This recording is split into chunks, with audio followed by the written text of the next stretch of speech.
First conversation this morning will be dwelling on the NLC. The Nigerian Labour Congress has threatened nationwide strike over police treatments of its president, Comrade Joe Ajaero. Ajaero was invited for questioning over terrorism financing and allegation after police raid on the NLC secretariat. NLC demands respect for Ajaero's rights and calls for preparation for an indefinite strike if necessary. We have joining us in the studio this morning to shed a bit more light on what exactly has been happening back end at the NLC. Mr. Benson Upah, who is a regular friend of the house, he comes here always and whenever we want him to give us, bring us up to speed with all of that development back end. He is the head of information and public affairs at the Nigerian Labour Congress. Mr. Benson, it's a pleasure to have you coming here always. It's my honor, privilege, my brother. Thank you very much. Yes. Thank you very much. So much has gone on this last couple of weeks, yes. From the raiding of the secretariat to now the terrorism financing allegation leveled against the president of the Nigerian Labour Congress, and we saw the response from your people. Mm. Give us a sense of what exactly has happened in the last couple of days. Yes, quite interesting, really. You recall that when notice was given by the promoters of the End Bad Governance, End Hunger protest, we issued a statement on the 22nd of July. We said we were not part of it. On the 23rd, when a story circulated that we had pulled out of the protest, we issued another statement. We said we could not have pulled out of something we were not part of. The third statement was in the course of the protest when somebody pushed out a statement we had issued on August 1st, 2023. On August 2024, somebody pushed out that statement calling people out. We came out to say, no, this notice that we're reading was actually issued last year. We still are not part of this protest. But in all the three statements that we issued in the course of this we advised government to sit down and negotiate in good faith with the leaders of this protest, because inherent in their demands were nothing but the truth, reality staring us in the face. We were consistent in that. And in the course of on the second day, following the rate of casualties, the killings by the police and perhaps other security agents, we issued a statement saying, government, this is not the way to go. Police, this is not the way to go. You can't be killing people like toads. These are our citizens. Deploy more professionalism. Don't use live ammunition.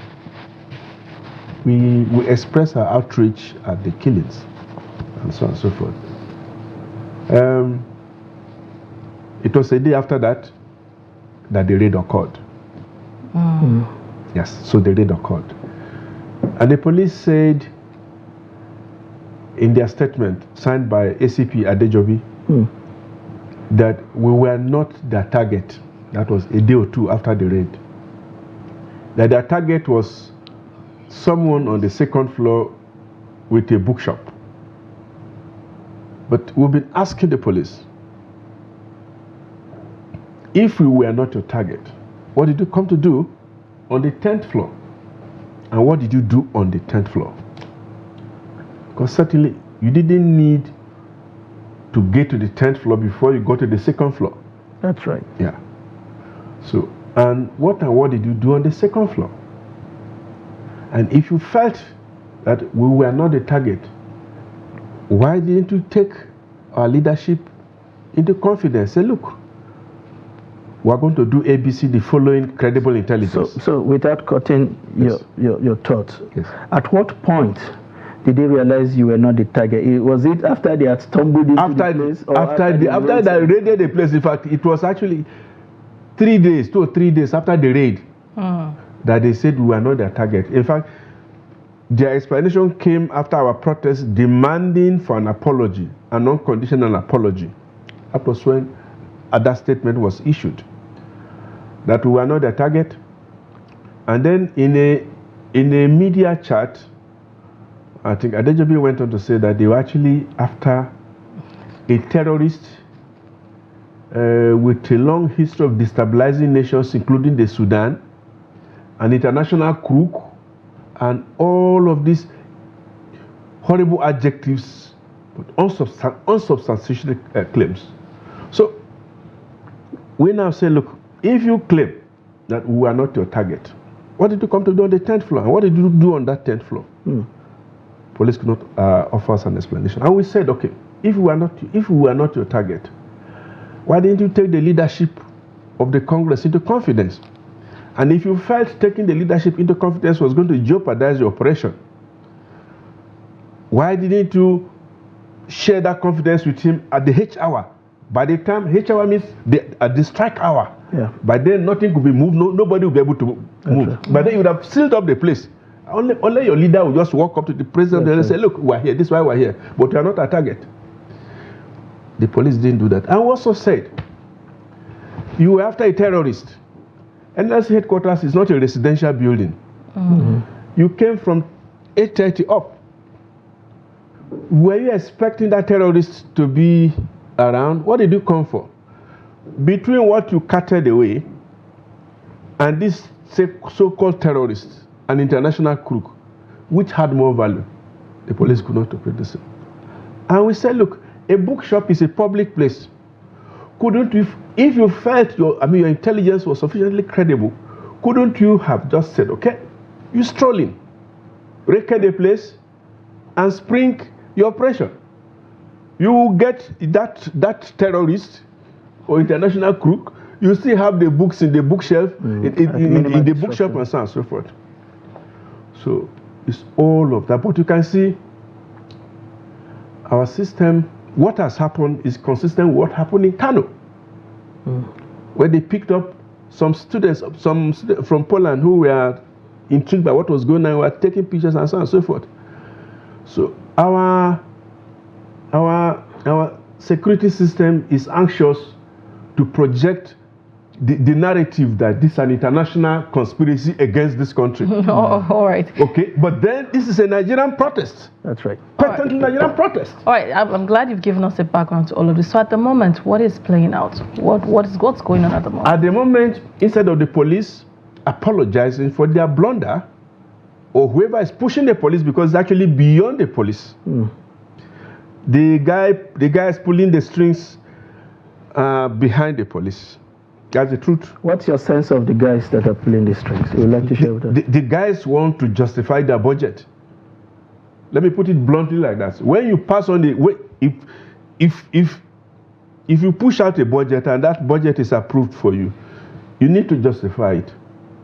So so they want to push out the narrative that certain countries are out to get Nigeria. But nothing can be further from the truth. With all sense of humility, that what happened was as a result of government's policies that impacted pains, not only on the low-level Nigerians, but middle class like us. Anybody who is not complaining now, that person has direct access to government steal and is taking money without accounting to anybody. All right. Complications here and there. We've seen the letter of invite. We have also seen the response of the comrade, the NLC president. But there are some Nigerians who say, if you have nothing to hide, why differ on the day of appearance? Why not show up there with your lawyers and hear what the police have to say? What's your response to those set of... First and foremost, the charges. And let's look at the charges. Criminal conspiracy, treasonable felony, terrorism financing, and cybercrime. These are heavy charges. It's difficult to find in our statute books if there are any charges heavier than those charges. Not even the charge of murder, because for the charge of murder, there are certain prescribed conditions that must be met. Precedents. That must be met before a reasonable judge acting reasonably will convict you on a murder charge. If those conditions, even if one is missing, it will be a judge. In fact, a reasonable judge acting reasonably will pass a sentence that is consistent with the dictum. It is better to set 100 criminals free than convict one innocent person. Yeah. We are looking at charges that have political undertones. And this invitation came in the evening of the 19th. Okay? The evening, in fact, the personal message sent by the fellow who delivered the letter, is Chief Superintendent of Police, did say that when he came, that he found that the office locked. What time of the day were we talking about? So now, anybody, you get that invitation that late, what time do you have to consult with your lawyers, or whatever? Well, we're not talking about petty charges. That's right. Each of those charges carries something heavy. Weighty. So it's important, and the right to defer that appearance is provided for in Section 36 of the Constitution. So, of course, by morning hours, lawyers had come. Okay, everybody. So, and you may not even know what the president of NLC personally may have on his hands before this invitation came. It's not for me to say personally what may have been, whatever, but for an appearance of this nature, he needs to prepare. So he has nothing to hide. And let me say emphatically, nobody, we have nothing to do with criminal conspiracy against this country or anybody. We have nothing to do with treasonable felony. We have nothing to do with terrorism financing. We have nothing to do with cybercrime. For us, our main objective, our driving passion has been the sovereignty, the integrity, the dignity of this country, and the welfare of the people of this country. It is passion. For us, it's not a job that we apply to do. It is inherent in us. It is not about allowances, it's not about salaries, it's not about budgets for us. That is why we exist. The national interest is our guiding principle. Let me rephrase this again. You've told us how you think some persons need to justify the budgets that were given to them. Maybe in a slightly different shade, the question would be, we have had the NLC front and back with the government, and we have reached a resolution as far as the minimum wage is concerned. Why would anybody in the government want Ajaero in jail? That is a very interesting question, and I'm going to explain to you. In our press conference on Thursday last week, a week today, we did say that government was waging a hybrid war on NLC. And we substantiated that. And I'm going to go over the issues for you to fully understand. The days preceding this protest, we received a letter signed by the Register of the Trade Unions querying and threatening our involvement with Labour Party, citing Section 15 of the Trade Unions Act, subsections 2, 3, 4. The day around the same time, we received another threat that in the direction that trade union leaders should not hold office beyond 2 years. Is that what the statute books say? No.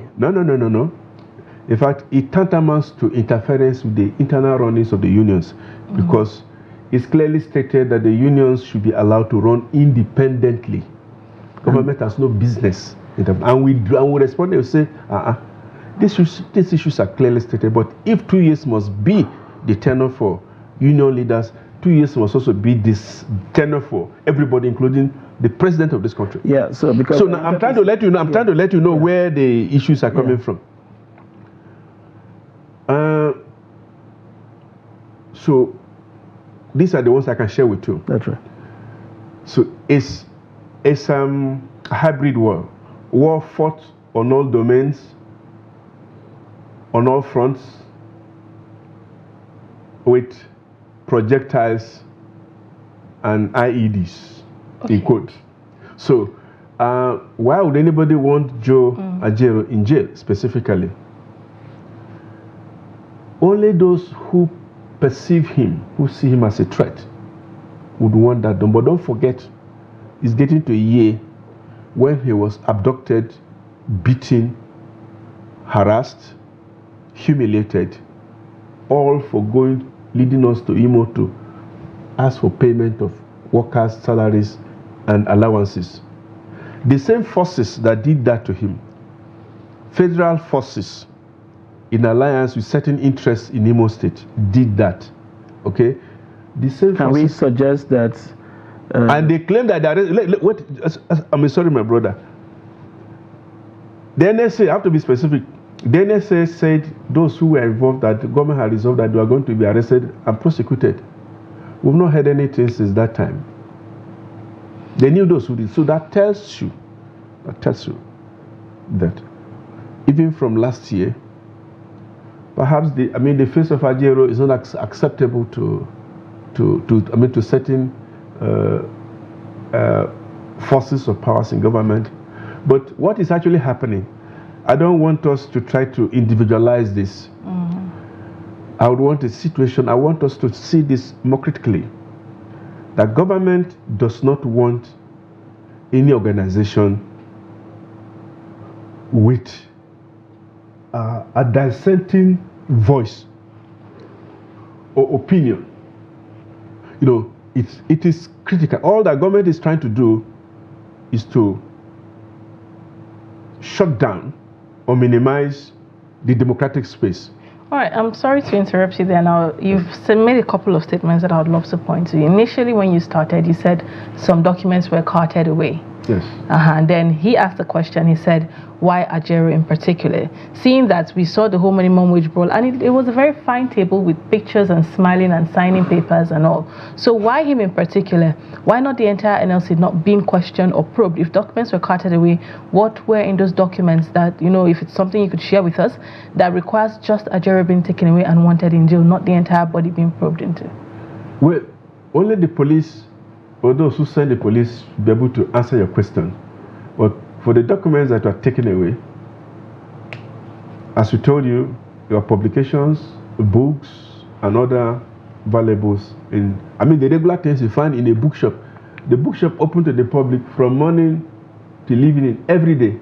So only the police, or those who ask the police to act against Comrade Joe Ajaero, should be able to tell you why they're picking him. But take note of this.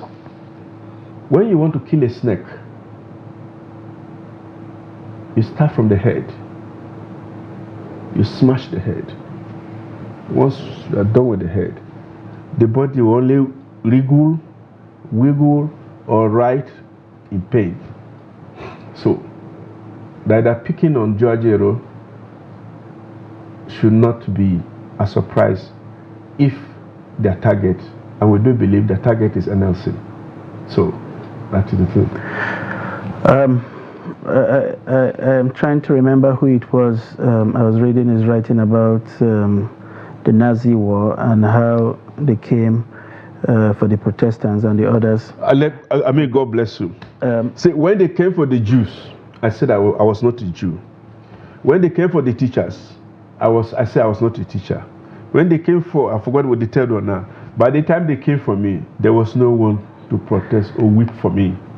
All right. So thank you very much thank you very much for that prompter. Sit down, you're a product of good education. This is what happens to. So thank you for that compliment. But I was going to say that it does appear that only the NLC seem to be crying foul about what has happened. We have not heard the voice of the TUC and other, affiliate arms. Why is that so? No, we have. I may not be very current on what goes on in the space there, but I do know that even international organizations have condemned the raid. Both labor and non-labor and other civil society organizations, even here in the country, politicians, political activists have come out to condemn this, even as they don't have anything to do with NLC. So, but if you feel particularly about TUC, but I think TUC must have done something about that too. I've not been very current with the. Okay, very quickly. Yeah, because you know at the media space now is very dynamic. I'm not the one to tell you this, so quickly. All right. I wish we could go on and on, but I want to assure you that we'll continue to keep tabs on this development all the way. One way or the other, we're also Labour members. Yes. At some spare. But here we will continue to keep tabs with development. We'll bring you all of the latest development as far as this issue is concerned until we get to a logical conclusion. And it is on that note that we want to thank Mr. Benson Upah for always finding time to be here and providing more illuminations around the happenings and workings of labor as far as the welfare of the average Nigerian worker is concerned. Once again, thank you very much for finding time to be here. It's my honor, privilege. Thank you for joining us. When we thank you so back much. to you, you will find time to come back here and update us on the development. Part of this family. All right, we've been talking with the head of information and public affairs at the Nigeria Labour Congress, Mr. Benson Upah, who has spent a couple of minutes with us in the studio to bring us up to speed with the developments around the invitation of the NLC head over trumped-up charges, if you like. Yes. Around terrorism, financing, and all whatnot. These guys have been saying they know those who fund it. They have never mentioned any person. We hope they will. Never mentioned anybody. All right. Thank you very much for your appearance once again. We take a quick breather. When we return, we will serve you all of the headlines that made it to select national newspapers this morning. Please don't go away.